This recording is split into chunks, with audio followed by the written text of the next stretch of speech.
إن في ذلك لآيات لقوم يتفكرون أم اتخذوا من دون الله شفعاء قل أولو كانوا لا يملكون شيئا ولا يعقلون قل لله الشفاعة جميعا له ملك السماوات والأرض ثم إليه ترجعون وإذا ذكر الله وحده اشمأزت قلوب الذين لا يؤمنون بالآخرة وإذا ذكر الذين من دونه إذا هم يستبشرون قل اللهم فاطر السماوات والأرض عالم الغيب والشهادة أنت تحكم بين عبادك فيما كانوا فيه يختلفون ولو أن للذين ظلموا ما في الأرض جميعا ومثله معه لافتدوا به من سوء العذاب يوم القيامة وبدا لهم من الله ما لم يكونوا يحتسبون وبدا لهم سيئات ما كسبوا وحاق بهم ما كانوا به يستهزئون فإذا مس الإنسان ضر دعانا ثم إذا خولناه نعمة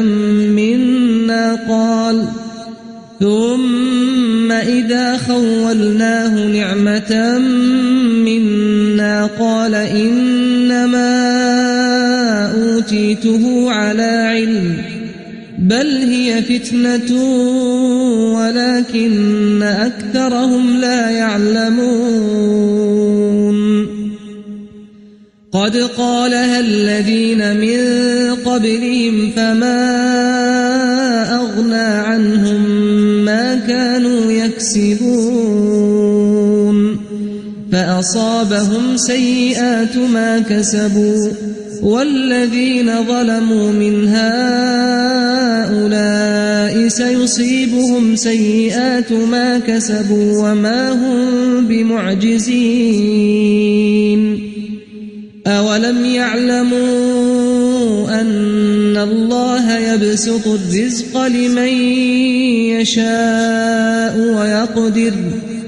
إن في ذلك لآيات لقوم يؤمنون قل يا عبادي الذين أسرفوا على أنفسهم لا تقنطوا من رحمة الله إن الله يغفر الذنوب جميعا إنه هو الغفور الرحيم وأنيبوا إلى ربكم وأسلموا له من قبل أن يأتيكم العذاب ثم لا تنصرون واتبعوا أحسن ما أنزل إليكم من ربكم من قبل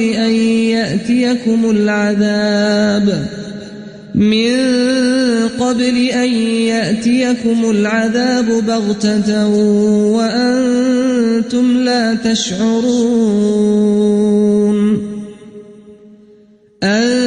تقول نفس يا حسرة على ما فرطت في جنب الله وإن كنت لمن الساخرين أو تقول لو أن الله هداني لكنت من المتقين أو تقول حين ترى العذاب لو أن لي كرة فأكون من المحسنين بلى قد جاءتك آياتي فكذبت بها واستكبرت وكنت من الكافرين ويوم القيامة ترى الذين كذبوا على الله وجوههم مسودة أليس في جهنم مثوى للمتكبرين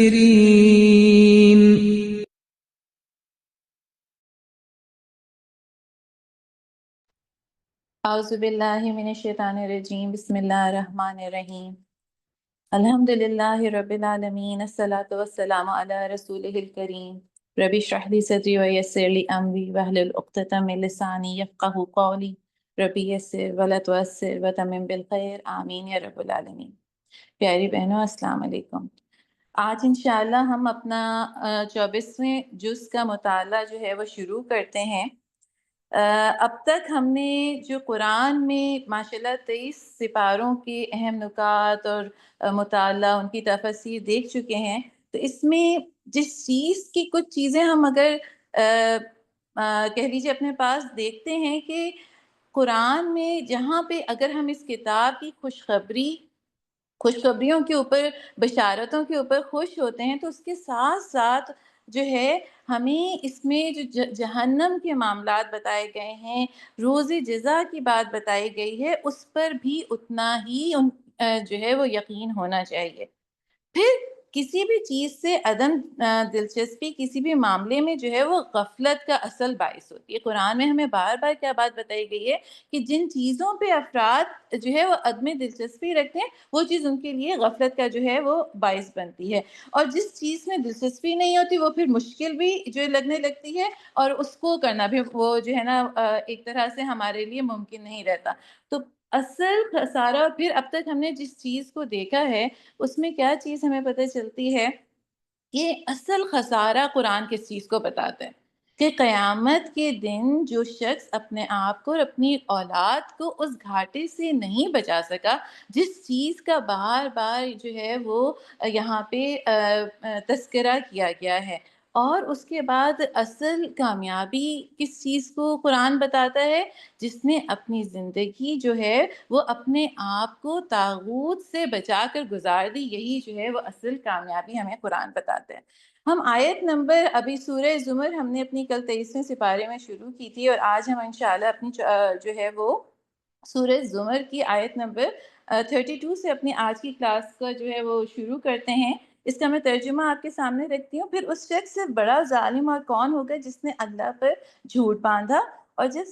سچائی اس کے سامنے آئی تو اسے جھٹلا دیا۔ کیا ایسے کافروں کے لیے جہنم میں کوئی ٹھکانہ نہیں ہے؟ اور جو شخص سچائی لے کر آیا اور جنہوں نے اس کو سچ مانا، وہی عذاب سے بچنے والے ہیں۔ اللہ تعالیٰ کیا ہے یہاں پہ ہمیں بتا رہے ہیں کہ سب سے پہلے ظلم کی جو بات آ رہی ہے، تو ظلم کے جو ہے وہ مختلف درجے ہمیں پتہ چلتے ہیں۔ کسی کو معمولی تکلیف دینا بھی ظلم ہے، اور ظلم کا وہ درجہ جو ہے جس میں اللہ تعالیٰ کی ذات کے ساتھ، اس کائنات کے رب کے ساتھ، یا اپنی بندگی میں کسی کو شریک کر لینا، کسی اور سے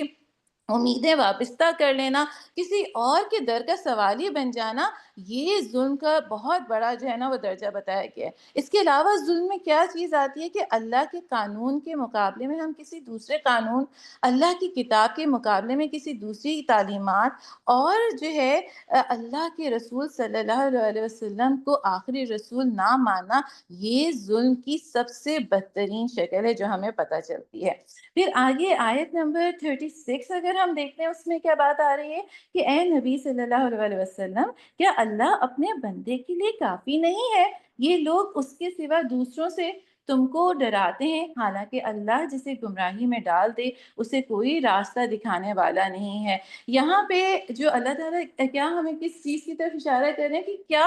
اللہ، کیسا سوال ہے جو اللہ تعالیٰ اپنے بندوں سے پوچھ رہا ہے سورہ زمر ہم نے کل کے سپارے میں شروع کی تھی۔ اللہ تعالیٰ اپنے بندے سے پوچھتا ہے کہ کیا اللہ اپنے بندے کے لیے کافی نہیں؟ اتنی ساری چیزیں تمہیں گنوا دیں، تم سے وہ رب جو کہ تم سے محبت کرتا ہے، تمہارے ساتھ رحمت کا تعلق ہے، معاف کرنے کو تیار، غلطی سے کی گئی توبہ کر لو، آ جاؤ پلٹ جاؤ، تمہاری پریشانیوں کا حل، تمہاری بیماریوں کو دور کرنے والی وہ ہستی۔ اور اللہ کہتا ہے کہ کیا یہ اپنے بندوں کے لیے پھر اللہ کافی نہیں؟ اور پھر آگے آیت نمبر 38 میں اللہ تعالیٰ بتاتا ہے کہ اہل ایمان تو اللہ پر ہی بھروسہ اہل ایمان تو، اب کہہ دو، یہ جو ہم آیت نمبر 38 کا ترجمہ دیکھتے ہیں کہ کہہ دو میرے لیے تو اللہ ہی کافی ہے اور بھروسہ کرنے والی اسی پر اسی پہ بس بھروسہ ہے۔ آپ سورہ زمر جو ہے اس میں بار بار توحید کا ذکر جو ہے وہ ہم دیکھیں گے۔ توحید یعنی توحید فی العبادہ کا، کہ اپنی عبادت کو خالص کر لو اللہ کے لیے۔ اور توحید جو ہے وہ کیا ہے؟ یعنی اللہ کو ماننا بھی ضروری ہے، اللہ کی اطاعت بھی ضروری ہے، اللہ کی ماننا بھی ضروری ہے۔ یعنی نہ صرف اللہ پر ایمان خالص ہو بلکہ اللہ کی اطاعت بھی جو ہے وہ خالصتاً اسی کی ہو۔ تو یہاں پہ اللہ تعالیٰ پھر اہل ایمان کو وہ کلمہ بتا رہا ہے کہ میرے لیے اللہ ہی کافی ہے، بھروسہ کرنے والی اسی پر بھروسہ کرنے والے اسی پر بھروسہ کرتے ہیں۔ توکل ہے، جب توحید کا سبق پڑھایا جائے تو توکل توحید کا حصہ ہے۔ جن الفاظ میں اللہ پر بھروسہ کرو وہ بھی یہاں پر سکھا دیے گئے۔ حسبی اللہ، اللہ مجھے کافی ہے۔ یہ مبارک کلمہ اہل ایمان دو موقعوں پر بولتے ہیں،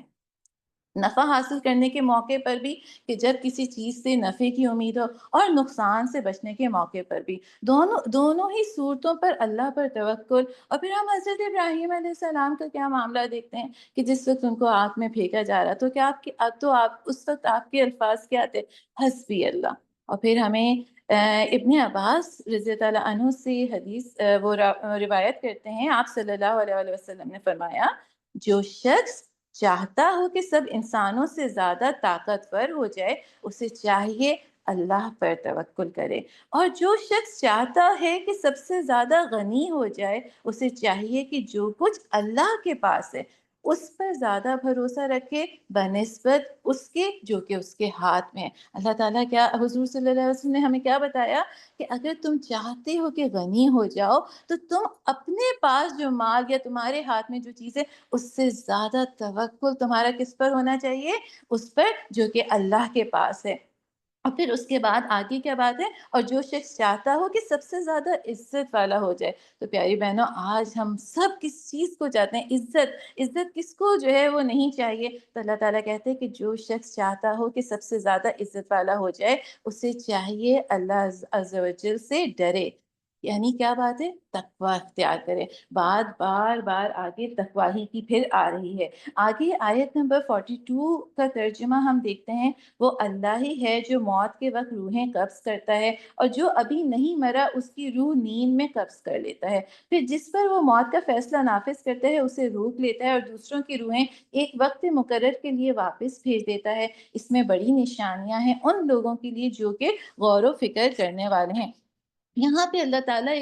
جس چیز کی طرف ہمیں اشارہ کر رہے ہیں کہ نیند کی کیفیت بتائی گئی ہے، ایک نشانی ہے نیند کی کیفیت بھی ایمان والوں کے لیے۔ ہم نے نشانی کو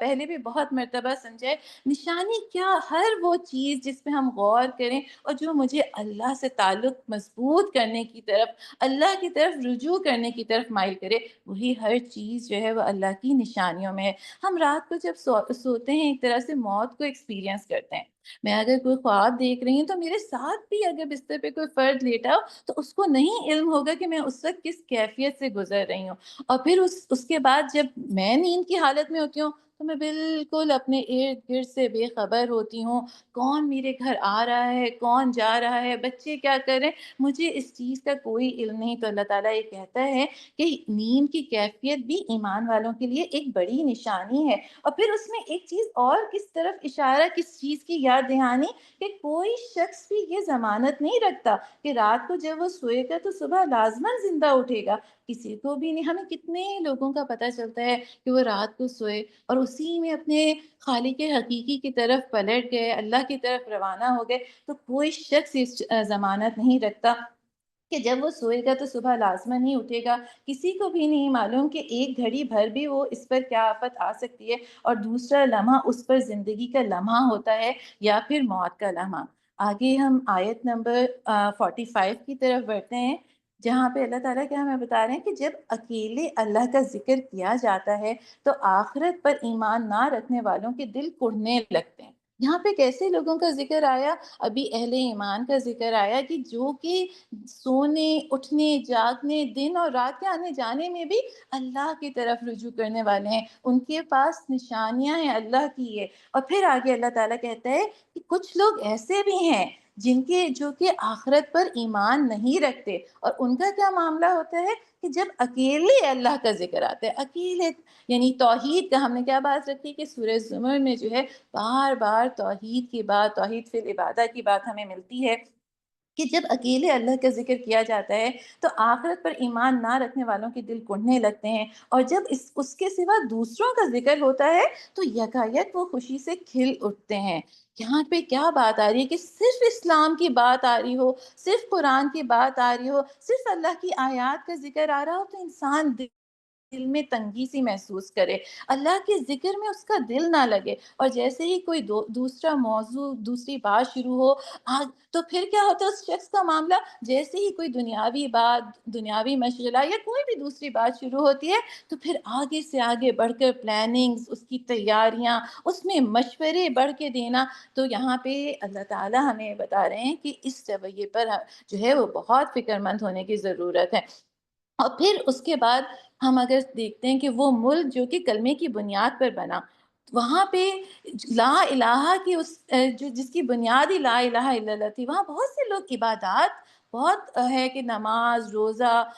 کرنے کی, عمرے کے شوقین آپ کو ملیں گے. لیکن اگر ہم اپنے ملک میں بھی یہ بات رکھیں کہ جو اللہ نے شریعت بتائی ہے اس کے حساب سے نظام بناؤ, سود کا نظام ختم کرو, اپنے کاروبار اللہ کی بتائی ہوئی آیات کے مطابق, اللہ کی بتائی ہوئی شریعت کے مطابق, پردے کا حکم, تو یہ ساری چیزیں سن کے کیا ہوتا ہے بالکل لوگوں کے دل تنگ ہونے لگ جاتے ہیں. ان کو لگتا ہے کہ نہیں اس طرح تو پھر جو ہے وہ ہم کس طرح سے نظام چل پائیں گے, اور ہم تو پتھروں کے زمانے میں چلے جائیں گے. اور اس کے علاوہ ان سے کوئی بھی وہی بات ہے کہ کہیں کا بھی امریکہ اور چائنا اور افریقہ کہیں کا بھی نظام لیا تو اس پہ جو ہے وہ انسان جو ہے وہ راضی ہو جائے.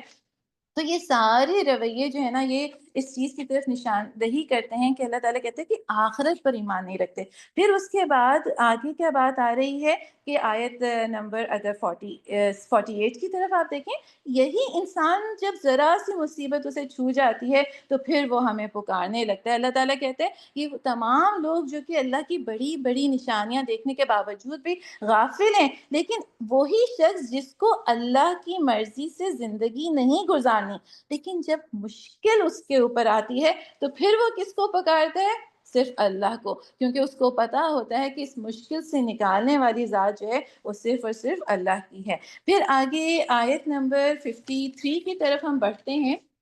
آگے اللہ تعالیٰ کیا ہمیں کہہ رہے ہیں کہ اے نبی صلی اللہ علیہ وسلم کہہ دو, اے میرے بندوں جنہوں نے اپنی جانوں پر زیادتی کی ہے, اللہ کی رحمت سے مایوس نہ ہو جاؤ, یقیناً اللہ سارے گناہ معاف کر دیتا ہے اور وہ تو غفور الرحیم ہے. پلٹ آؤ اپنے رب کی طرف اور مطیع بن جاؤ. مطیع بن جاؤ اس سے قبل کہ اس کے تم پر عذاب آ جائے اور پھر کہیں سے تمہیں مدد نہ مل سکے, اور پیروی اختیار کر لو اپنے رب کی بھیجی ہوئی کتاب کے بہترین پہلو کی. یہ پوری آیت نمبر 53 اور 54 کا ہم ترجمہ دیکھتے ہیں. کتنی یہ سارے رویے بتانے کے بعد جو ہم کل کے بھی اس بارے میں دیکھتے چلے آ رہے تھے افراد کے, اور اس کے بعد ان کے ایک بہت ہی خوبصورت جو ہے وہ آیت اللہ تعالیٰ اپنی رحمت کی طرف ہمیں جو ہے وہ بلا رہا ہے. اور علماء کرام کا کہنا ہے کہ قرآن مجید کی جو سب سے امید افزا آیت ہے ان میں اس آیت کا جو ہے وہ شمار ہوتا ہے. یہاں پہ اللہ تعالیٰ کیا کہہ رہے ہیں کہ اے میرے بندوں جنہوں نے اپنی جانوں پر زیادتی کی ہے اللہ کی رحمت سے مایوس نہیں ہو۔ ہمیں بھی چاہیے، یہ کون سا مہینہ ہے؟ تقویٰ کے حصول کا مہینہ ہے، اپنی مغفرت کا مہینہ، اپنی مغفرت اللہ سے مانگ لینے کا مہینہ ہے۔ ہم اکیلے بیٹھ کر بھی اس آیت کو جو ہے اس پہ غور و فکر کرنے والے ہوں، اللہ تعالیٰ سے اس آیت کا واسطہ دیکھ کر اپنی کوتاہیوں، گناہوں، اپنی پچھلی زندگی جس کو یا تو ہم خود جانتے ہیں یا ہمارا رب جانتا ہے، وہ غلطیاں جو ہم نے علل اعلان کی، وہ غلطیاں جو ہم نے چھپ کے کی، جانتے بوجھتے کی، ان سب کی معافی مانگ لی جائے۔ اللہ تعالیٰ، کیونکہ یہاں پہ اللہ تعالیٰ جو بتا رہے ہیں گناہ گار بندے کا معاملہ ہے، اور پھر کس طرح سے خطاب ہے، اے میرے بندوں۔ بات صرف مسلمانوں کی بھی نہیں ہو رہی، ایمان والوں کی بھی نہیں ہو رہی، سب کی بات ہو رہی ہے، تمام انسانوں کی۔ کیوں؟ کتنا پیارے انداز سے اللہ تعالیٰ اپنے بندوں کو پکارتے ہیں، کہہ رہے ہیں اے میرے بندو، ہو تو تم میرے ہی بندے نا، کتنی بھی نافرمانی کر لو، کتنی بھی تم جو ہے سرکشی اختیار کر لو، رہو گے تو تب بھی تم میرے ہی بندے، اللہ کی رحمت سے مایوس نہ ہو۔ ہاں، اور آگے کیا بات کہی جا رہی ہے کہ اور پھر تو اس کو کیا چاہیے کہ پھر اللہ کی جو ہے اس سے پہلے پلٹ آؤ، اپنے رب کی طرف مطیع بن جاؤ، اور اس کتاب کو جو ہے وہ تھام لو جو کہ بہترین، جو کہ تمہارے رب نے تمہاری طرف جو ہے وہ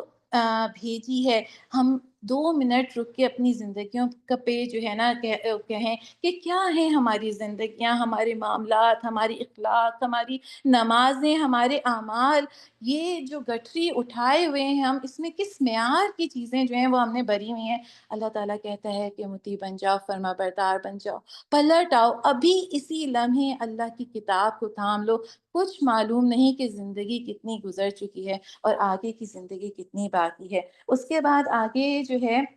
وہ اللہ تعالیٰ آخرت کا پورا منظر ہمیں بتاتے ہیں، اور جو آخرت میں نافرمان لوگ پہنچیں گے، ان کے پاس صرف ایک ہی جملہ ہوگا، کاش،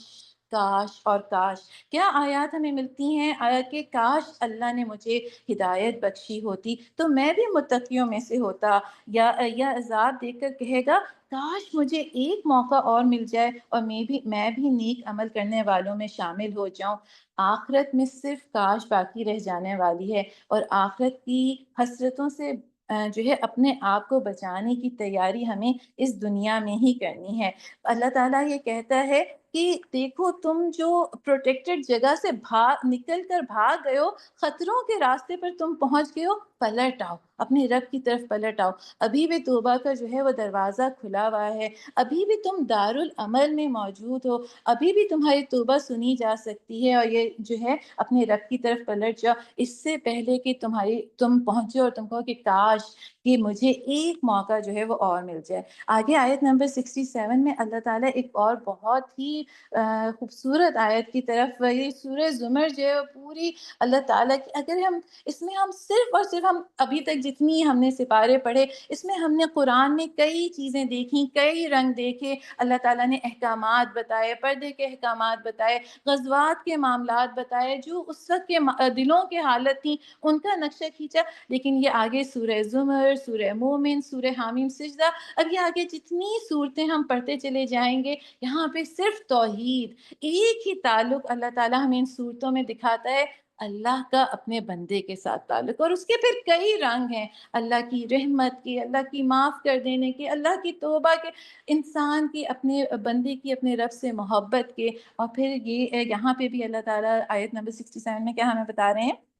ان لوگوں نے اللہ کی قدر ہی نہ کی جیسا کہ اس کی قدر کرنے کا حق ہے۔ اس کی قدرت کاملہ کا حال تو یہ ہے کہ قیامت کے روز پوری زمین اس کی مٹھی میں ہوگی اور آسمان اس کے دست راست میں لپٹے ہوئے ہوں گے۔ پاک اور بالا تر ہے وہ اس شرک سے جو یہ لوگ کرتے ہیں۔ اللہ تعالیٰ، کیا اللہ کا مقام، اللہ کی کبریائی، اللہ کی عظمت کا احساس یہاں پہ یہ کہہ رہے ہیں۔ اللہ تعالیٰ کہہ رہے ہیں، اچھا اس آیت سے پہلے اگر ہم 67 آیت سے پہلے 66 آیت دیکھیں گے تو وہاں پہ جو ہے نا وہ شرک کا جو ہے وہ ذکر آیا ہے۔ شرک کی توحید کے جو بالکل اپوزٹ ہے، تو وہ کیا ہے، اس کا متضاد شرک ہے کہ اگر تم نے شرک کیا تو تمہارا عمل ضائع کر دیا جائے گا۔ آیت نمبر 66 میں ہمیں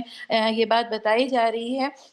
تو اللہ تعالیٰ یہ کہتے ہیں ہمیں کہ انہوں نے تو اللہ کی قدر ہی نہ کی جیسے کہ قدر کرنے کا حق تھا، کمزور ہیں مدد مانگنے والے، اور جن سے مدد مانگی جا رہی ہے وہ بھی کمزور، طالب بھی کمزور، مطلوب بھی کمزور، اور جو حق تھا اللہ کی عظمت، اس کی بڑائی، اس کو پہچاننے کا، اگر یہ جان جاتے تو اللہ تک پہنچ جاتے، اور جب اللہ تک پہنچ جاتے تو پھر یہ کیسے ممکن تھا کہ یہ کسی اور سے جو ہے نا آگے امید جو ہے وہ لگاتے۔ اور پھر اس کے بعد آگے کی آیات میں اگر ہم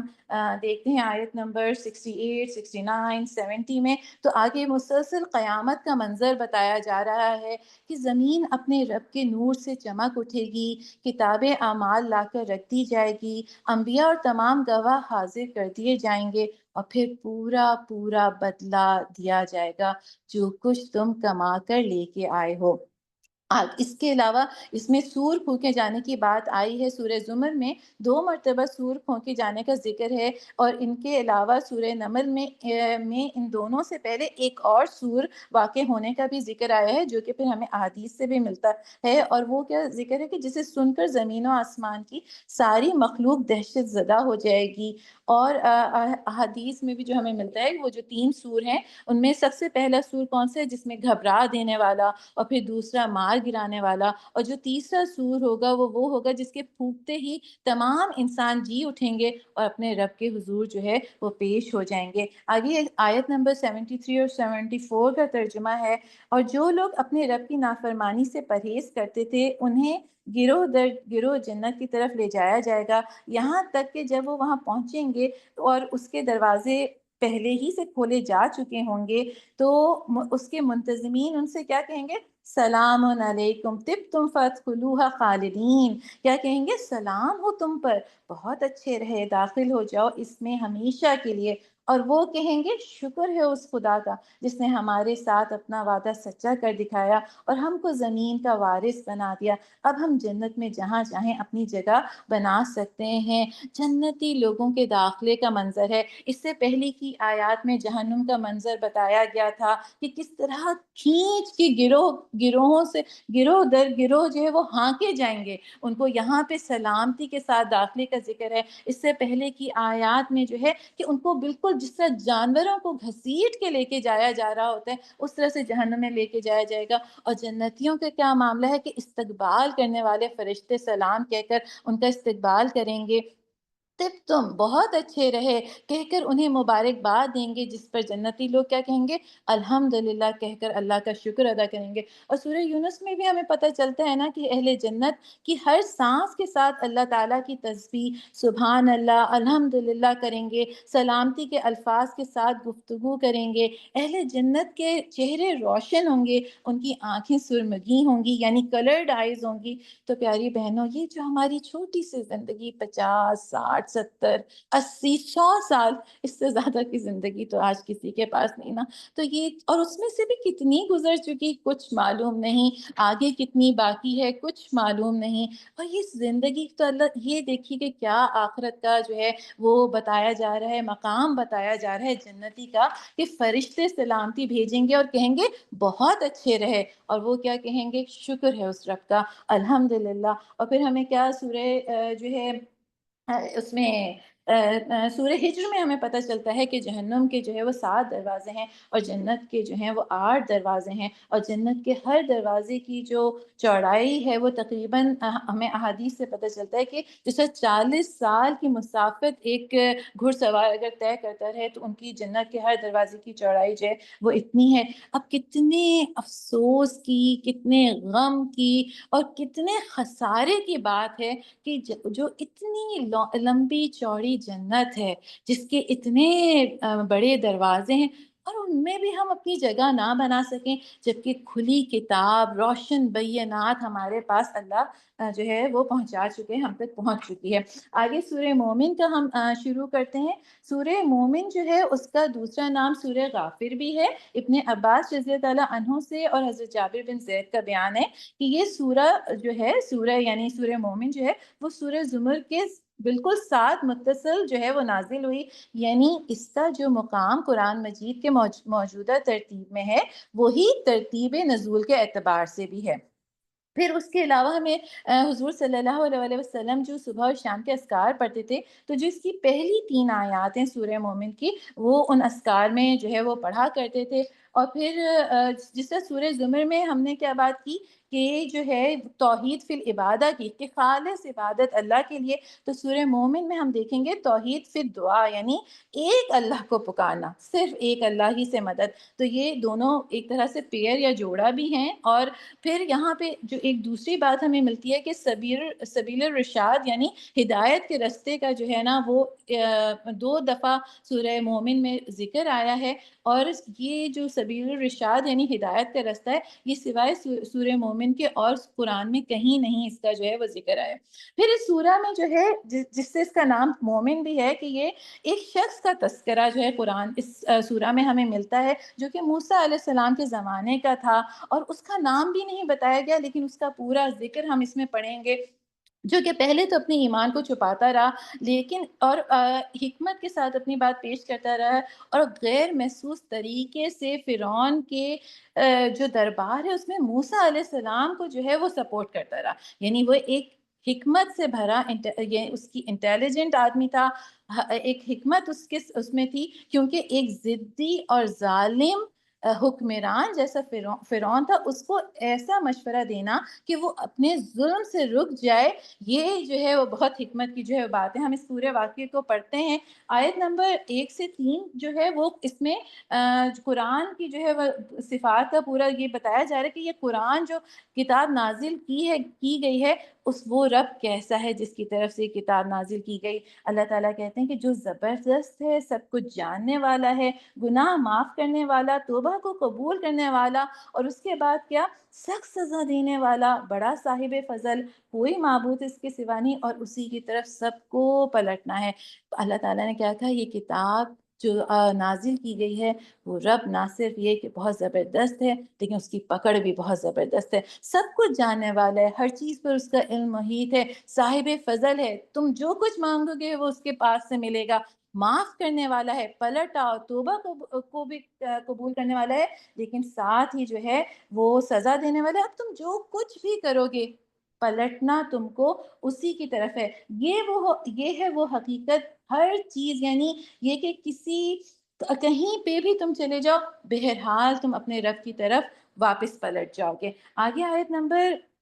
4 میں کیا بات آتی ہے کہ دنیا کے ملکوں میں ان کی چلت پھرت تمہیں کسی دھوکے میں نہ ڈالے، ان سے پہلے نوح کی قوم بھی جھٹلا چکی ہے، اور اس کے بعد بہت سے دوسرے جتھوں نے بھی کام کیا ہے۔ یہاں اللہ تعالیٰ بتا رہے ہیں کہ یہ دنیا کی جو شاندار عمارتیں، شان و شوکت والی زندگی، لمبی لمبی گاڑیاں، خوبصورت فانوس، ایسی چیزیں ہیں نا، یہ دنیا کی ساری چمک دھمک تمہیں کسی طرح کے فریب میں نہ ڈال دے۔ اس سے پہلے جتنے انبیاء کی قوموں کے ذکر تم پڑھ چکے ہو، ان میں سے بہت کچھ ہم ان کو بھی دے چکے تھے۔ اور ایک بات اور یہ کہ دنیاوی لحاظ سے خوشحالی آخرت کی کامیابی کی ضمانت نہیں ہوتی، لیکن ہمیں یہاں پہ رک کے یہ دیکھنے کی ضرورت ہے، کہیں میں نے بھی تو یہی معیار سیٹ نہیں کر رکھے، جس کا گھر عالی شان، جس کے پاس دنیا کی آسائشات مجھے لگتا ہو تو یہ تو اللہ کا بہت ہی پسندیدہ فرد ہے۔ اور پھر اس کے بعد اللہ تعالیٰ ہمیں بتاتے ہیں کہ یہ سب بناؤ سنگار جو زمین کا تم دیکھتے ہو، یہ تو صرف محض چند روزہ دکھاوا ہے،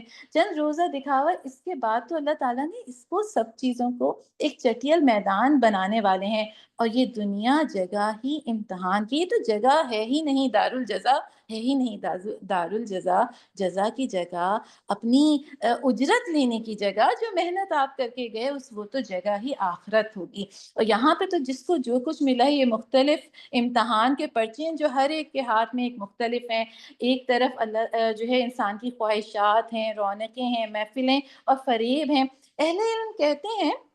دنیا کا جادو ہاروت اور ماروت کے جادو سے زیادہ خطرناک ہے۔ ان کا جادو تو صرف میاں اور بیوی کے درمیان جدائی کرواتا تھا، لیکن دنیا کا جادو تو بندے کو اللہ سے جدائی ڈلوا دیتا ہے۔ تو پیاری بہنوں، اس دنیا کے جادو سے ہمیں اپنے آپ کو بچا کے رکھنا ہے۔ آگے کی آیات میں کفر کرنے والوں کا انجام اور ان کے اوپر فرد جرم بتائی جا رہی ہے، اور اس کے بعد آیت نمبر جو 14 ہے، ہم اس کی طرف بڑھتے ہیں۔ آیت نمبر 14 میں جو ہے بات آ رہی ہے، بلکہ آیت نمبر 14 سے پہلے ہم آیت نمبر 7 کی طرف آتے ہیں، 7 اور 8۔ اس میں کیا بات ہے؟ عرش الہی کے حامل فرشتے اور جو عرش کے گرد پیش حاضر رہتے ہیں، عرش الہی کے حامل فرشتے اور جو عرش کے گرد و پیش حاضر رہتے ہیں، سب اپنے رب کی حمد کے ساتھ اس کی تسبیح کر رہے ہیں۔ وہ اس پر ایمان رکھتے ہیں کہ ایمان لانے والوں کے حق میں دعائیں مغفرت کرتے رہیں۔ وہ کہتے ہیں، اے ہمارے رب، تو اپنی رحمت اور اپنے علم کے ساتھ ہر چیز پر چھایا ہوا ہے، بس معاف کر دے اور عذاب دوزخ سے بچا لے ان لوگوں کو جنہوں نے توبہ کی اور تیرا راستہ اختیار کر لیا۔ اے ہمارے رب، اور داخل کر ان کو ہمیشہ رہنے والی ان جنتوں میں جن کا تو نے ان سے وعدہ کیا ہے، اور ان کے والدین اور بیوی اور اولاد میں سے جو صالح ہوں ان کو بھی ان کے ساتھ پہنچا دے۔ کتنی خوبصورت دعا ہے جو ملائکہ، ان کو بھی پتا ہے کہ ایک شخص جو ہے اگر اکیلے جنت میں پہنچ بھی جائے گا تو وہ اپنے گھر والوں کو وہاں تلاشے گا۔ تو وہ نہ صرف ان ایمان والوں کو جو کہ تیرا راستہ اختیار کرتے ہیں، اپنے رب صرف ان لوگوں کے لیے دعا نہیں کر رہے جو اس راستے کے مسافر ہیں، ان کے بیوی بچوں، ان کی اولادوں میں سے بھی ان کے لیے دعا کرتے ہیں کہ جو کہ صالح ہوں، اللہ کی کے اوپر ایمان لائیں اور اللہ کی فرما بردار ہوں۔ جہاں پہ اللہ تعالیٰ یہ رشتہ ایمان لانے والوں کا فرشتوں کے ساتھ جو ہے وہ بتا رہا ہے۔ دنیا میں ہم کتنا ہر ایک سے کہہ رہے ہوتے ہیں نا، آپ ہمارے لیے دعا کیجیے گا، آپ ہمارے لیے دعا کیجیے گا، اور اللہ تعالیٰ کہتے ہیں تمہارے لیے کون دعا کر رہے ہیں؟ کہ ملائکہ، اور ملائکہ بھی کون؟ جو اللہ کے عرش الہی کے حامل فرشتے ہیں، مقرب فرشتے جو ہیں، وہ اہل ایمان کے لیے جو ہے وہ دعا کر رہے ہیں۔ اور یہاں اہم ایمان والوں کے پاس ایک قوت ایمان کی اور دوسری قوت اللہ تعالیٰ جوڑتا ہے کہ ملائکہ کی۔ کتنے موقعوں پہ ہم دیکھتے ہیں کہ اہل ایمان کی مدد ملائکہ کے ذریعے، یہ اللہ کے لشکر ہیں، اللہ تعالیٰ اپنے مختلف لشکروں سے ایمان والوں کی مدد کرتا ہے۔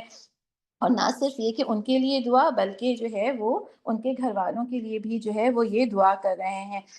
ہمیں بھی اب ہم اللہ تعالیٰ سے ہم یہ دعا کریں کہ اللہ تعالیٰ ہمیں بھی ان لوگوں میں شامل کرے کہ جن کے لیے جو ہے وہ اللہ کے فرشتے جو ہے ان کے لیے خیر کی اور ان کے لیے جنت کی اور دوزخ کے آگ سے، عذاب دوزخ سے بچاؤ کی جو ہے وہ دعا کرتے ہیں۔ پھر آگے آیت نمبر 9 میں ایک لفظ آئے سیئات کا، کہ جو ہے اور بچا دے ان کو برائیوں سے جس کو تو نے قیامت کے دن برائیوں سے بچا دیا، اس پر تو نے بڑا رحم کیا۔ تو یہ جو ہم باقیات الصالحات پڑھتے ہیں نا پیاری بہنوں، باقیات الصالحات کون سی ہوتی ہیں؟ سورہ جو ہے وہ سورہ، ہم نے کہف میں بھی اس کے بارے میں تفصیل سے پڑھا ہے، وہ نیکیاں جو رہ جانے والی ہوں، جو جب میں اللہ کے پاس اپنی دنیا کی زندگی گزار کے پہنچوں تو وہاں میں اللہ کے پاس ان کو بہت خوبصورت بڑھا کے چڑھا کے جو ہے وہ وہاں پہ پاؤں۔ تو سیئات جو ہوتی ہیں وہ والی برائیاں ہوتی ہیں جو رہ جانے والی برائیاں ہوتی ہیں۔ تو وہ فرشتے جو ہیں وہ یہ بھی دعا کر رہے ہیں کہ اللہ تعالیٰ ان کو بچا دے ان برائیوں سے جو کہ قیامت کے دن جو ہے ان کو، یعنی قیامت کے دن وہ پہنچے تو جو بھی ان کی برائیاں تھیں ان کو ان سے دور کر دے، اور انجام کے لحاظ سے، یعنی اور جس کو تو نے قیامت کے دن برائیوں سے بچا لیا ان کو، ان کے جو ہے اوپر تو نے بہت ہی رحم کیا۔ یعنی وہ برائیاں جو قیامت کے دن ظاہر ہوں اور انجام جو ہے نا پھر وہ اس شخص کا برا کریں۔ آگے کی جو بات آ رہی ہے وہ آیت نمبر 14 کی طرف ہم آتے ہیں انشاءاللہ۔ کیا بات ہمیں مل رہی ہے یہاں پہ؟ آیت نمبر 14 میں ہمیں ملتا ہے کہ اللہ کے اور اللہ کو اللہ ہی کو پکارو، اپنے دین کو اس کے لیے خالص کر کے، مخلصین لہ الدین کی بات آ رہی ہے جو ہم سورہ زمر کا بھی ہمارا وہ تھا، اور یہاں پہ بھی ہے کہ بالکل خالص اللہ کو پکارو۔ ہم نے سورہ مومن شروع ہونے سے پہلے کیا بات سمجھی تھی کہ یہ جو ہے توحید فی دعا، یعنی پکارو اپنے خالص اللہ کو جو ہے نا پکارنا ہے۔ تو جس طرح ہمیں زندگی میں ہر چیز خالص چاہیے، خالص شہد چاہیے، خالص جو ہے وہ آرگینک فوڈ چاہیے، ہر طرح کی چیز ہمیں جو ہے نا بہترین چاہیے، تو ہمارا رب بھی یہ کہتا ہے کہ پکارو خالص اس دین کو، اپنے دین کو بالکل خالص کر کے جو ہے نا اپنے رب سے دعا کرو کہ یہ جو ہے، اور پھر اس کے بعد کیا ہے، وہ بلند درجوں والا مالک عرش اپنے بندوں میں سے جس پر چاہتے ہیں اپنے حکم سے روح نازل کر دیتا ہے تاکہ وہ ملاقات کے دن سے خبردار کر دے۔ یہاں پہ آیت نمبر 15 میں یوم الطلاق کا اگر آپ دیکھیں، جہاں پہ بات آ رہی ہے یوم الطلاق، یہ جو ہے وہ دن جب کہ سب لوگ بے پرواہ ہوں گے، اللہ سے ان کی کوئی بات بھی چھپی نہ ہوگی۔ اس روز پکار کر پوچھا جائے گا آج بادشاہی کس کی ہے۔ ملاقات کے دن کی بات آ رہی ہے یہاں، کس کس سے؟ ایمان والے ایمان والوں سے ملاقات کریں گے، بھلے سے ان کے درمیان کتنے ہی ہزاروں سال کا جو ہے وہ فرق رہا ہو۔ اور پھر ظالم کی مظلوم کے سامنے ملاقات ہوگی، قاتل کی مقتول سے ملاقات ہوگی۔ اور یہاں پہ اچھا سورہ مومن میں آپ ایک بار دیکھیے گا، قیامت کے بھی مختلف نام جو ہے وہ ہمیں پتہ چلتے ہیں۔ یہاں پہ جو ہے یوم طلاق کی بات آئی ہے، اس کے علاوہ ہمیں جو جہاں کہہ لیجیے قیامت کے دن کے یوم الوعید، یوم الخروج، یوم الجمع، یوم الحشر، یوم المشہود، یوم الفصل، فیصلے کا دن، یوم العقیم۔ یوم العقیم کون سا ہوتا ہے؟ جو دن بانج ہے، یعنی جس سے کسی کو کوئی خیر، جس جو ہے نا کافر اس دن سے کوئی خیر نہیں پائیں گے۔ پھر یوم الحسرہ، اور اسی طرح کے مختلف جو ہے نا ہمیں نام ملتے ہیں۔ ملاقات کا دن ہوگا اس دن، اور اس کے بعد پھر اللہ تعالیٰ سے ہم آگے کیا بات ہمیں مل رہی ہے آیت نمبر جو 17 ہے کہ آج کسی پر کوئی ظلم نہ ہوگا، اور اللہ حساب لینے میں بہت تیز ہے۔ ظلم کیا ہوتا ہے؟ ظلم کی ہم نے بہت ساری ڈیفینیشنز پڑھی ہیں، بہت ساری چیزیں دیکھی ہیں۔ ظلم کی ایک شکل یہ بھی ہے نا کہ کسی کے حق میں کمی کر دینا، یا کسی کو جائز حق سے زیادہ دے دینا۔ تو یہاں پہ ہمیں اپنے آپ کو بہت چیک کرنے کی ضرورت ہے، کہیں ایسا تو نہیں ہوتا کہ کہیں کسی کا جائز حق بھی ہوتا ہو، لیکن میں اس چیز میں اپنی کسی بھی رویے کی وجہ سے یا اس شخص سے اپنے تعلق کی وجہ سے کوئی کمی کر دیتی ہوں، یا کہیں ایسا تو نہیں ہوتا اپنی پسندیدگی کی وجہ سے کسی کو اس کے حق سے زیادہ دے دیتی ہوں۔ یہ بھی ظلم کی ہی ایک شکل ہے۔ آگے آیت نمبر 19 میں کیا بات آ رہی ہے؟ اللہ نگاہوں کی چوری تک سے واقف ہے، اور وہ راز تک جانتا ہے جو سینوں نے چھپا رکھے ہیں، اور اللہ ٹھیک ٹھیک بے علاج فیصلہ کرے گا۔ اللہ تعالیٰ کہتے ہیں نگاہوں کی چوری اور سینوں کے راز، کیا کچھ پوشیدہ ہے ہمارے سینوں میں؟ نہ اللہ سے وہ چیز اللہ سے کچھ بھی پوشیدہ نہیں، نہ میری اور آپ کی تنہائی، نہ ظاہر اور میں جو ہمارے رویے دوسروں کے ساتھ ہوتے ہیں، اور نہ تنہائی کے ہمارے معاملات، اور نہ پھر ہمارے سینوں میں کیا کوئی بھی ایسا کینہ، کوئی ایسا بغض، کوئی ایسا ہماری کہہ لیجیے کوئی ایسی جو ہماری فیلنگز ہوتی ہیں کسی بھی طرح کی، جو کہ ہم چھپائے رکھے ہوئے ہوتے ہیں، اور وہ بھی بغیر کسی دلیل کے خلاف، بغیر کسی دلیل کے، کوئی ہمارے پاس کوئی ایسی اس کے خلاف کوئی ایسا شواہد بھی نہیں ہوتا، لیکن پھر بھی ہم بدگمانی میں اس حد تک آگے بڑھ جاتے ہیں کہ بہت کچھ اپنے دلوں میں جو ہے نا وہ ہم چھپا لیتے ہیں۔ اور پھر اس معاملے میں ہمیں کیا کرنا چاہیے؟ ہمیں اللہ سے حیا کرنی چاہیے۔ اللہ کہتا ہے کہ اللہ جانتا ہے جو کچھ تم سینوں میں چھپائے ہو۔ آج ہم 2 منٹ کو رک کے اپنے دلوں میں پوشیدہ خانوں میں جو چیزیں، جو باتیں سالوں پرانی چھپی ہوئی ہیں ان کو نکالیں، کیونکہ ہمیں اللہ سے حیا آنی چاہیے کہ اللہ ہمارے دل کا جو ہے حال جانتا ہے۔ اور اللہ کہتا ہے پھر تمہاری آنکھوں کی خیانت کو بھی۔ آنکھوں کی خیانت کیا ہوتی ہے؟ کسی کو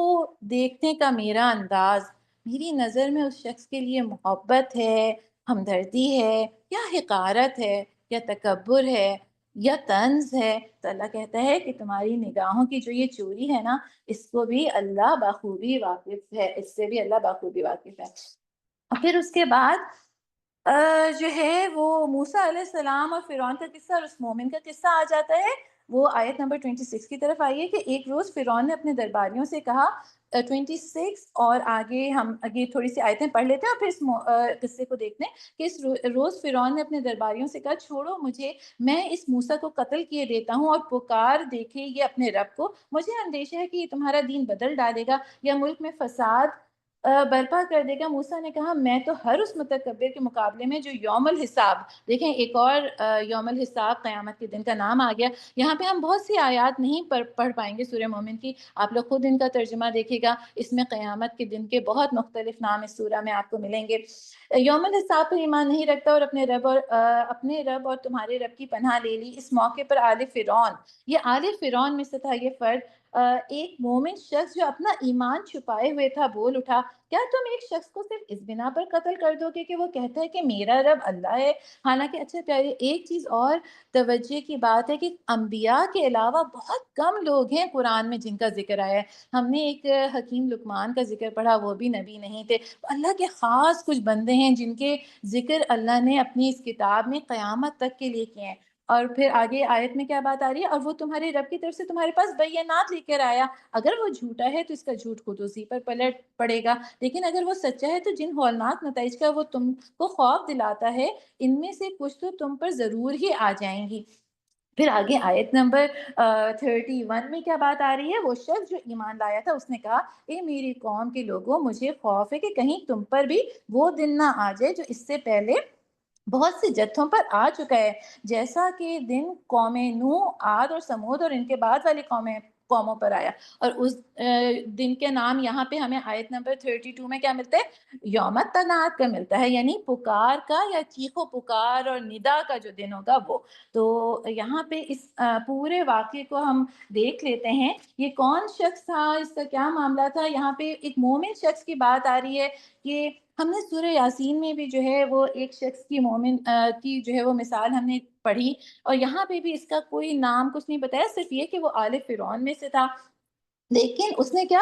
کہ جب ایمان کا تقاضا اس نے جب ایمان لے آیا، جان کو داؤ پر لگا کر بھی اس نے رسول یعنی موسیٰ علیہ السلام کی تصدیق کی، حکومت وقت کے سامنے مکمل شعور کے ساتھ۔ توحید اور ایمان کا تقاضا تھا کہ اس وقت رسول کی آواز کے ساتھ جو ہے آواز ملائی جائے، مشن میں اس کے ساتھ کھڑا ہو، اپنا جو بھی اس کا یعنی وزن تھا، اس کی پرسنالٹی، کیونکہ وہ کسی بڑے عہدے پر فائز تھا، یا یہ کہ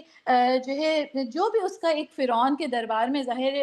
ہوگی پوزیشن، تو اس نے اپنا پورا وزن حضرت موسیٰ علیہ السلام حق اور باطل کی جب کشمکش عروج پر پہنچ گئی تو اس کو اس وقت کیا لگا کہ اپنا اس نے ایمان جو ہے چھپانا جو ہے وہ بالکل منافقت سمجھا۔ اور جس زمانے میں یہ آیات نازل ہو رہی تھیں، مکہ میں بھی بہت سے لوگ دلوں میں اپنا ایمان چھپائے ہوئے تھے، تو ان کے لیے بھی یہ بات کہ جس وقت رسول کی ضرورت، رسول کے مشن میں اس کا ساتھ ضروری ہو جائے، اس وقت اپنے ایمانوں کو چھپا کے نہیں بیٹھو۔ پوری جرت اور دلیل کے ساتھ اس نے جو ہے اپنے ایمان کا اپنی خاموشی توڑی، اور اس کے بعد کیا بات آئی کہ اس کی گواہی اتنی جو ہے وہ مقبول ہوئی کہ پھر اللہ نے اس کا ذکر جو ہے وہ قرآن میں کیا۔ ہم سب کا ٹیسٹ جو ہے نا وہ چل رہا ہے، اور کسی کو نہیں پتا کہ ہم ان کا پڑھتے ہیں، بی بی ہاجرہ کا پڑھتے ہیں کہ جس کو اپنے بچے کے لیے پانی کی تلاش میں صفا و مروہ کے چکر کاٹ رہی تھیں، کیسی زبردست آزمائش ماں تھیں اپنی اولاد کے لیے کر رہی تھیں، کیا ان کو اس آزمائش کے وقت پتا تھا کہ قیامت تک کے لیے اللہ تعالیٰ ان کی اس چیز کو ہر جو ہے عمرہ کرنے والے کے ساتھ شامل کر دیں گے، اس کے جو ہے عمرے کے اس میں ڈال دیا جائے گا۔ تو ہم جس وقت ہمارے اوپر آزمائشیں آتی ہیں، جس وقت ہمیں گواہی دینی ہوتی ہے، ہمیں نہیں پتا کہ اس بات کا جو کہہ لیجئے کہ اجر ہے، اس چیز کی مقبولیت اللہ کے دربار میں کہاں تک ہے۔ اور پھر آپ اس شخص کی جو ہے حکمت دیکھیے، اس نے دلائل کے ساتھ بات کی، اس نے خوشخبری بھی دی، ڈرایا بھی، ہسٹری سے بھی اپنے لوگوں کو سبق دیا، اور اس نے کیا پھر آگے بات کہی کہ آج جو کچھ میں کہہ رہا ہوں عنقریب وہ وقت آئے گا جب تم اسے یاد کرو گے۔ آیت نمبر اگر آپ 44 کی طرف دیکھیں، عنقریب وہ وقت آئے گا جب تم اسے یاد کرو گے اور اپنا معاملہ میں اللہ کے سپرد کرتا ہوں، وہ اپنے بندوں کا نگہبان ہے۔ توکل کا جو معاملہ ہے کیسا زبردست کہ جو ہے اس نے کہا کہ میں تو اپنا معاملہ اللہ کے سپرد کرتا ہوں۔ اور آگے کی آیت میں آیت نمبر 45 میں پھر اللہ تعالیٰ کہتے ہیں کہ آخر کار ان لوگوں نے جو بری سے بری چالیں اس مومن کے خلاف چلیں، اللہ نے ان سب سے اس کو بچا لیا۔ اللہ نے کس سے اس شخص کو بچا لیا؟ فرعون اور اس کی چالوں سے بچا لیا۔ پھر فرعون کے ساتھی خود بدترین عذاب کے پھیر میں آ گئے۔ دوزخ کی آگ ہے جس کے سامنے صبح و شام پیش کیے جاتے ہیں، اور جب قیامت کی گھڑی آ جائے گی تو حکم ہوگا آل فرعون کو شدید ترین عذاب میں داخل کر دو۔ یہ جو آیت نمبر 46 ہے نا، اس کے لیے علماء کرام اور علماء اہل سنت کا یہ ہے کہ قبر کے عذاب کی دلیل جو ہے نا وہ یہ والی آیت یہ ہے، کیونکہ فرعون کے جو فرعون اور ان کا لشکر تھا وہ تو ڈوب کے مرے تھے نا، لیکن اللہ تعالیٰ کہتے ہیں کہ تم چاہے ڈوب کے مرو، چاہے جل کے مرو، چاہے گر کے مرو، اللہ تمہیں جمع کر لے گا۔ اور یہ پھر برزخ کی جو زندگی اور قبر کے عذاب کی بات ہے، اللہ تعالیٰ کہتے ہیں کہ وہ روز دوزخ کی آگ جس کے سامنے وہ صبح و شام پیش کیے جاتے ہیں، اور جب وہ گھڑی آ جائے گی یعنی قیامت کا دن جو ہے جو ہے وہ آ جائے گا، تو اس وقت کیا ہوگا کہ ان کو شدید ترین عذاب میں جو ہے وہ داخل کیا جائے گا۔ اور حدیث سے ہمیں پتہ چلتا ہے کہ اصل ٹھکانہ جو یہ آل فرعون ہے، ان کو صبح و شام ان کا اصل ٹھکانہ جو ہے وہ دکھایا جاتا ہے۔ اس کے بعد آگے جو بات آ رہی ہے وہ کہہ لیجئے کہ یہ آگے کی جو آیات ہیں ان کو ہم اس کا خلاصہ دیکھ لیتے ہیں اور ہم سورہ حامیم سجدہ کی طرف پھر بڑھتے ہیں۔ آگے کی یہ جو آیات ہمیں سورہ مومن کی مل رہی ہیں، اس میں سب سے پہلے تو جو اہل دوزخ ہیں ان کے جھگڑے کے جو پورا مکالمہ ہے وہ بتایا جا رہا ہے۔ پھر اس کے بعد اللہ تعالیٰ نے اہل ایمان سے اللہ نے مدد کا وعدہ کیا ہے دنیا میں بھی اور آخرت میں بھی، لیکن اہل ایمان کو بھی کرنے کے کچھ کام بتائے ہیں ان آیات میں۔ صبر کرو اور اپنے قصور کی معافی مانگو، اور صبح اور شام اپنے رب کی حمد کرو، اللہ سے پناہ مانگو، اللہ کو پکارو، اللہ دعائیں قبول کرتا ہے۔ یہاں پہ پھر اللہ تعالیٰ ہمیں کیا بات بتا رہے ہیں کہ اللہ ہی سے مانگو، اللہ سے اس کا فضل مانگیں۔ اور پھر اس کے بعد مومن کا کیا معاملہ ہوتا ہے کہ اللہ سے دعا ہی کا جو ہے وہ تعلق ہے، اور ابھی ہم نے دعا کے بارے میں رمضان میں بھی بہت سنا، اپنے پروگرامز میں بھی سنا کہ اللہ سے مدد، اللہ سے دعا، اللہ کو محبوب۔ اور پھر ہر چیز میں پیاری بہنوں استخارے کی جو دعا ہے وہ بھی خیر کہ اللہ ایک جو مومن اہل ایمان ہوتے ہیں ان کو چھوٹی سے چھوٹی چیز بھی چاہیے ہوتی ہے تو اس کے لیے وہ دعا کرتے ہیں، استخارے کی دعا کرتے ہیں کہ اللہ تعالیٰ ہمیں جو خیر والا ہمارا راستہ ہے وہ ہمیں بتا دیجئے۔ اور پھر اس کے آخری بالکل جو آخری آیات ہیں ان میں اللہ تعالیٰ نے دوبارہ سے اپنی چند نشانیوں کا ذکر کیا ہے کہ وہ اللہ ہی تو ہے جس نے سکون کے لیے رات اور روشن دن بنایا، جو ہر چیز کا خالق ہے، اور زمین میں جائے قرار اسی کے پاس ہے، آسمان کو بالکل گنبد کی شکل میں بنایا، اور تمہاری اتنی عمدہ خوبصورت صورتیں بنائی ہیں کہ تو تم وہی بات ہے کہ یہ ساری نشانیاں اپنی صورتوں پر، اپنے آپ پر، آیات انفس پر، آیات آفاقی پر تم غور کرو، اور یہ ساری چیزوں کے بعد جو ہے وہ اللہ تعالیٰ کہتا ہے کہ زندگی اور موت جو دینے والا ہے وہ بھی اللہ رب العزت ہے، تو صرف اسی کی بندگی کرو۔ یہاں ہم سورہ مومن کو ہماری مکمل ہوتی ہے اور ہم سورہ ہم سجدہ کی طرف بڑھتے ہیں۔ آج کی ہماری جو تیسری سورہ ہے سورہ یہ 24ویں جز کی، اور اس کی ہمارے پاس 46 آئی تھنک آیات ہیں۔ ان کو ہم دیکھ لیتے ہیں۔ سورہ حامیم سجدہ جو ہے اس کا دوسرا نام سورہ فصلت بھی ہے، جس طرح ہم نے سورہ مومن کا ایک اور نام ہے وہ سورہ غافر بھی تھا، اور سورہ یہ حوامیم کا سلسلہ جو ہے وہ چل رہا ہے۔ پہلی سورہ اس کی سورہ مومن تھی، حامیم مومن جو تھی، اس کو جو ہے ہم یہ 7 صورتیں ہیں، حامی مومن، سجدہ، سورہ شورى، زخرف، دخان، جاثیہ اور احقاف۔ اور ابن مسعود سے جو ہے نا وہ ہمیں یہ ملتی ہے ایک بات کہ جب وہ ابن مسعود رضی اللہ تعالیٰ عنہ فرماتے تھے کہ جب میں قرآن کی تلاوت کرنے میں جو ہے حامیم پر آتا ہوں، آل حامیم، اس کو آل حامیم کہا کرتے تھے، پر آ جاتا ہوں تو گویا محسوس کرتا ہوں کہ میں باغوں میں ہوں۔ پھر حضور صلی اللہ علیہ وسلم نے فرمایا کہ ہر چیز کا ایک پھل اور مغز ہوتا ہے، اور قرآن کا پھل حوامیم ہے، اور خوشی کے موقع پر بھی ان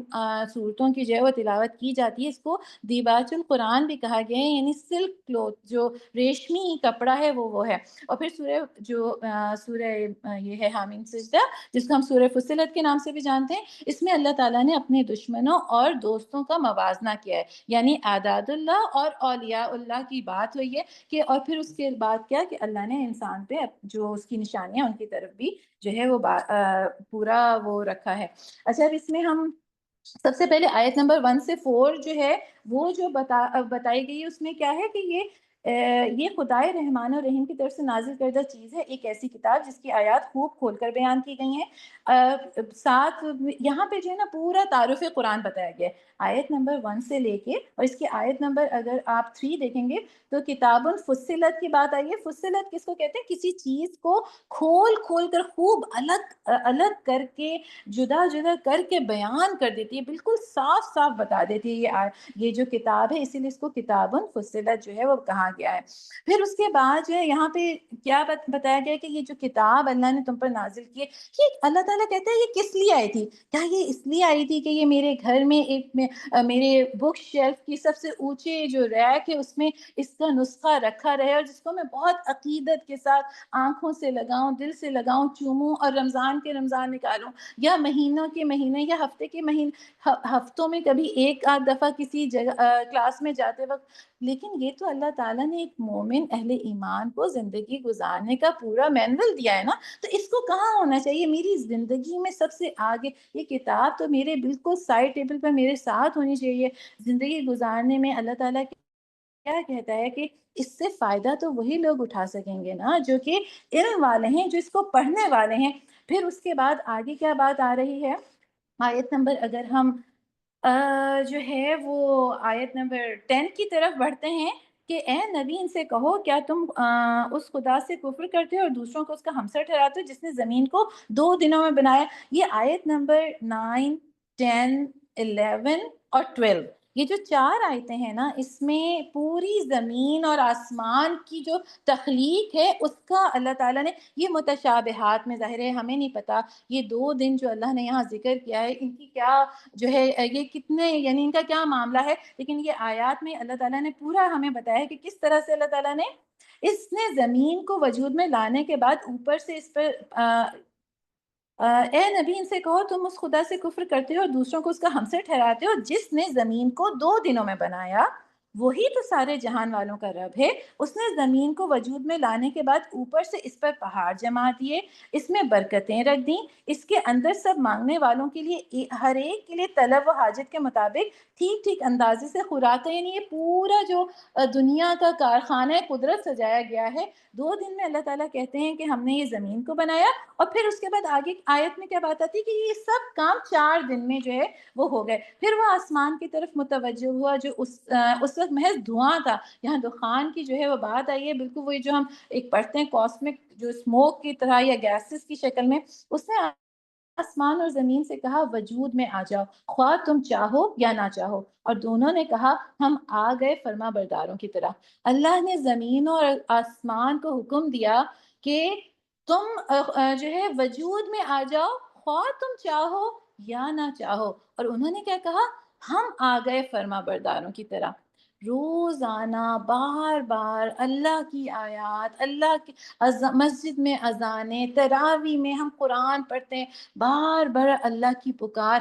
ہمارے سامنے آتی ہے، مطیع بن جاؤ، فرما بردار بن جاؤ، اپنے آپ کو جھکا دو اللہ کی آیات کے آگے۔ زمین اور آسمان نے ایک دفعہ میں یہ بات کہی، آ گئے ہم فرما برداروں کی طرح۔ کیا ہم بھی اللہ کے آگے حاضر ہو جاتے ہیں فرما برداروں کی طرح؟ اور پھر اس کے بعد اللہ تعالیٰ کہتے ہیں کہ 2 دن کے اندر 7 آسمان بنا دیے،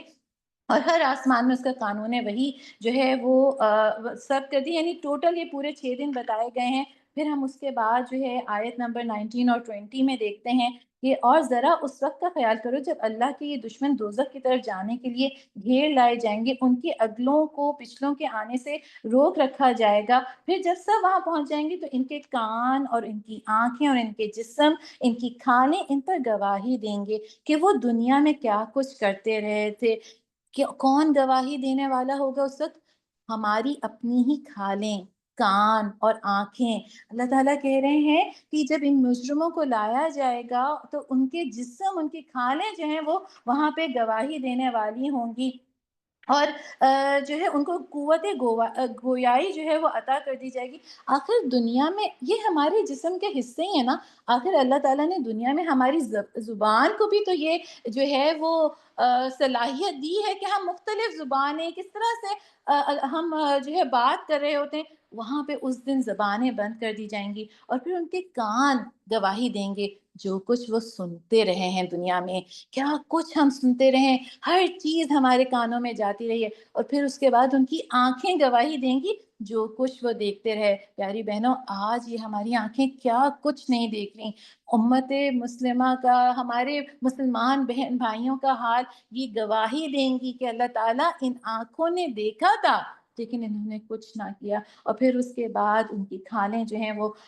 گواہی دیں گی۔ بالکل یہاں پہ ان ساری چیزوں کا جو ہے وہ ذکر آیا ہے۔ پھر آگے آیت نمبر جو ہے ہم کہہ لیجیے آیت نمبر 30 کی طرف بڑھتے ہیں کہ یقیناً ان پر فرشتے نازل ہوتے ہیں کہ جن لوگوں نے کہا اللہ ہمارا رب ہے اور پھر وہ اس پر ثابت قدم رہے، بات ساری استقامت کی آ جاتی ہے، بار بار اسی چیز پہ جو عمل شروع کریں اس پہ ثابت قدمی. جس طرح سے ہاں کوئی بھی شخص میڈیکل کالج میں ایڈمیشن لیتا ہے، 4-5 سال دنیا وہ رات اور دن بھلا دیتا ہے، کس قدر ثابت قدمی کے ساتھ وہ اپنی پڑھائی میں جٹ جاتا ہے، کیونکہ اس کے سامنے ایک مقصد ہوتا ہے. ہم اپنے بچوں کو اسکول میں ایڈمیشن کرواتے ہیں، کوئی بھی ہم زندگی میں کام کرنا چاہتے ہیں، جو چیز ہم کرنا چاہیں. آپ یاد کیجیے آج جس وقت ہم نے کلاس شروع کی تھی تو اس وقت ہم نے کیا بات کی تھی کہ بعض دفعہ جس چیز میں ہماری دلچسپی نہیں ہو وہ ہماری پھر وہی کام غفلت کا باعث ہوتا ہے. تو اللہ تعالیٰ کہتے ہیں کہ جو لوگوں نے اپنی زندگی ثابت قدمی کے ساتھ گزاری، ایک دفعہ اس بات کو کہا کہ اللہ ہمارا رب ہے، پھر وہ اس سے نہیں ہلے، اس راستے سے نہیں ہٹے، تو اللہ ان پہ یقیناً فرشتے نازل ہوتے ہیں. بار بار فرشتوں سے ہمارا تعلق وہ، اور فرشتے پھر ان کو کیا کہتے ہیں، نہ ڈرو نہ غم کرو، خوش ہو جاؤ، اس جنت کی بشارت ہے جس کا تم سے وعدہ کیا گیا ہے، ہم اس دنیا کی زندگی میں بھی تمہارے ساتھی ہیں. جو لوگ ثابت قدمی کے ساتھ اس راستے پہ چلتے ہیں، ان کو دنیا میں اور کوئی ساتھی ملے یا نہ ملے، کوئی ان کے ساتھ چلنے کے لیے تیار ہو یا نہ ہو، فرشتے ان کو یہ کہتے ہیں ہم دنیا کی زندگی میں بھی تمہارے ساتھی ہیں اور آخرت میں بھی ہم تمہارے ساتھی ہوں گے. اور اس کے بعد آیت نمبر 34 اور 35، اور اے نبی صلی اللہ علیہ وآلہ وسلم، نیکی اور بدی یکساں نہیں ہے، تم بدی کو اس نیکی سے دفع کرو جو بہترین ہو. تم دیکھو گے کہ تمہارے ساتھ جس کی عداوت پڑی ہوئی تھی وہ جگری دوست بن گیا ہے. یہ صفت نصیب نہیں ہوتی مگر ان لوگوں کو جو صبر کرتے ہیں، اور یہ مقام حاصل نہیں ہوتا مگر ان لوگوں کو جو بڑے نصیبے والے ہیں. یہی آج ہماری آج کی کلاس کی آخری آیت رہے گی، کیونکہ آگے انشاءاللہ بس چند ہی آیات کے بعد جو ہے ہمارا 25واں پارہ جو ہے وہ شروع ہو رہا ہے. آئی تھنک آیت نمبر جو ہے 46 تک ہمارے پاس یہاں اس میں تھا. تو یہ آیت نمبر ہم نے جو پڑھی ہے، اس میں کیا بات ہے، نہیں یہ مقام ہوتا. آیت نمبر 35 کا ہم ترجمہ دیکھ لیتے ہیں. کیا بات آ رہی ہے کہ بدی اور نیکی جو ہے وہ یکساں نہیں ہو سکتی. اب دنیا میں یہ تو نہیں ہو سکتا کہ بدی ہو ہی نہ، یا ہم یہ کیوں ایکسپیکٹ کریں کہ سب لوگ اچھے ہو جائیں، اور یہ بھی نہیں ہو سکتا کہ ہم یہ ایکسپیکٹیشن لگائیں کہ سب لوگ ہمیں اچھا سمجھنا شروع کر دیں. یہ بھی بالکل ضروری نہیں ہے. یہ دنیا میں بہت ساری چیزیں صرف میری مرضی اور میری پسند کے مطابق نہیں ہو سکتی. یہاں پہ اللہ تعالیٰ کیا بتا رہے ہیں، اللہ تعالیٰ کہہ رہے ہیں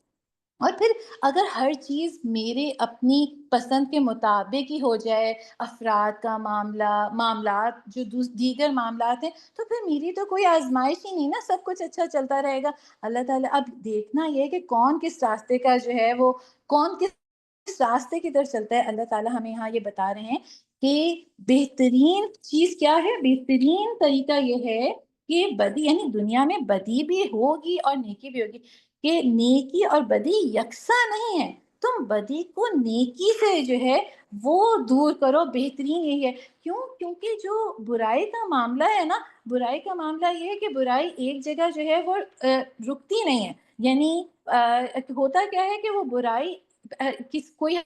ہم نے یہ دیکھا کہ کوئی بھی چیز، کوئی برائی کا جب ہم بدلہ لینے کا، اب ہمارے پاس کون سے دو راستے ہیں. اگر کسی نے ہمارے ساتھ کوئی ایسا کام کیا، کوئی معاملہ کیا، کوئی برائی ہوئی، تو ایک راستہ تو یہ ہے نا کہ میں اس کے ساتھ بالکل وہی والا معاملہ کر لوں، اتنی ہی برائی کر لوں. لیکن پھر دوسرا راستہ اللہ تعالیٰ کہتا ہے کہ جو ہے اچھائی کے ساتھ، نیکی کے ساتھ جو ہے معاف کر دو. کیوں؟ اپنی رب کی رضا کے لیے. اللہ تمہارے لیے یہ راستہ پسند کر رہا ہے. ہم نے ابھی زمین اور آسمانوں کو کیا کہا تھا کہ اللہ نے کہا کہ تم آ جاؤ، اور انہوں نے کہا ہم آ گئے فرما برداروں کے. یہاں پہ بھی اللہ تعالیٰ اہل ایمان کو ایک بہت بہترین گر سکھا رہا ہے. اس دنیا میں بدی، خرابی، برے معاملات، برے لوگ، سب کے ساتھ ایمان والوں کی جو ہے وہ